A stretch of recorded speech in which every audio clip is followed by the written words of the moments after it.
ওই দেখ বোম ফাটাচ্ছে কিট্টু। কি ফাটাচ্ছে?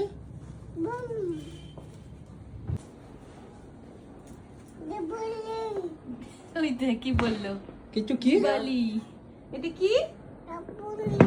ডাবুলি। সবাইকে বলো হ্যাপি দিওয়ালি।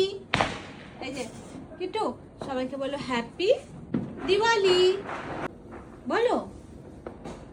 দেখতে ব্যস্ত। দেখতে ব্যস্ত। দাঁড়া এই জানলাটা আটকে দিই, কি আওয়াজ হচ্ছে।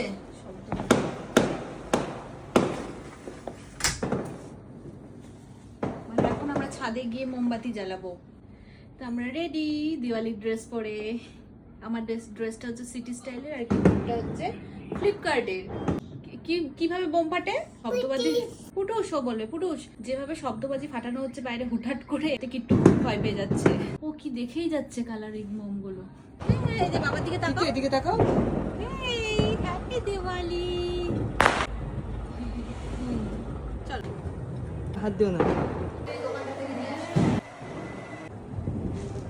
কিট্টু ওটা কি? ঠিক আছে, কিন্তু এখান থেকে বসে বসে আতশবাজি সবাই ফাটাচ্ছে সেটা দেখছে। আমার তো অনেক ছোটবেলা অবধি খুব ভয় ছিল যে এই শব্দের জন্য। এখন তো তাই একটু কিছুটা কমেছে, কিন্তু তাও মাঝে মাঝে যেভাবে দুমদাম করে লঙ্কা পটকা আর চকলেট বুম, যেটা খুব আওয়াজ, ওটা বাদ দিয়ে বাকি আতশবাজিগুলো ঠিকঠাক আছে। মানে অত শব্দবাজি করার দরকার নেই। আলোর উৎসব, আমরা আলো জ্বালিয়ে সেলিব্রেট করি। বিশেষ করে এইসব ছোট ছোট বাচ্চাগুলো, অবলা পশু পাখি, তারা ভীষণ ভয় পেয়ে যায়। তো আমরা আলো জ্বালিয়ে সেলিব্রেট করি আর টুকটাক কিছু আতশবাজি ফাটাই। ঠিক আছে চলো। আর এনি বসে বসে আমি এই যে ক্যান্ডেল গুলো জ্বালিয়েছি, ওগুলো দেখতে ওর খুব ভালো লাগছে, সেজন্য বসে বসে দেখছে। এখান থেকে উঠবে না। দাদুর জায়গা নিচে। জায়গাটা হচ্ছে বাবা বসতো আগে, বসে বসে ঠিক এইভাবেই মানে দিওয়ালি লাইট এইসব দেখতো।